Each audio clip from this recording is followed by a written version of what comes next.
Hello mga kaibigan, ako po si Gons Pinoy at samahan niyo ako sa ADAS 2024 na ginaganap sa World Trade Center, Metro Manila, Philippines. Ang Asian Defense and Security Exhibition or ADAS ay ang Philippines Flagship Defense and Security Exhibition at Conference na andito ang ilan sa mga world's leading defense and security companies and agencies para i-showcase ang kanilang mga technologies, products, and solution. Napansin ko nung pagpasok ko dito sa event na ito ay hindi ito yung typical na gun show na kadalasan nating napupuntahan dahil wala talagang individual selling na nangyayari.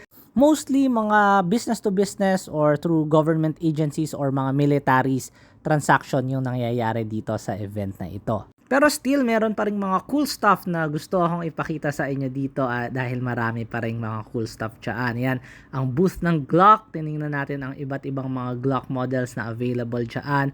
At meron siya ang Glock 17 of course at iba't iba pang models. Naandyan din ang mga friends natin from Luminox. Sila actually ang nag-invite sa atin para makapunta tayo dito. Ang dami nilang mga displays na awesome watches at ang interesting thing na napansin ko dito ay yung ilang mga military guys from other countries ay pumupunta dito sa booth ng Luminox para ipakita yung kanilang Luminox watch na issued sa kanila ng kanilang government, which is pretty cool to see, no? So I hope next time, Luminox na rin yung suot ng mga servicemen natin. Kasi I think these are pretty awesome watches para sa kanila. Alright, so yun, no, ilan pang mga cool stuff na nakita natin doon. Ayan, mga vehicles katulad nito. Ayan, at syempre meron tayo dyan ang mga rifles. This one is taken sa booth ng MKE. I know some of you guys are familiar already with the brand na MKE. Very awesome na meron tayong mga cool stuff katulad niyan. This one is from Sarsilmas naman, AK style na rifle. Ayan, meron din tayo nakita multi-shot na grenade launcher from Arsenal. At kung tatanungin nyo, hindi ko pa nasusubukan yan. Meron ding mga booth yan, ng katulad ng Philippine Air Force, Navy, Coast Guard, PNP, Army at iba pa. So pretty fun experience din, no, makita kung ano yung mga gamit ng ating mga military and law enforcement agencies dito sa ating bansa. This one is a torpedo. I think very interesting lang na ipakita rin sa inyo. Laki pala niya, no? Ayan, so ilan pang mga tatak Pinoy na nag-exhibit doon. Nandiyan syempre ang Arms Corps at ang Arms Corps or Rock Island Armory RD4P. Ito ay isang 5.56 rifle.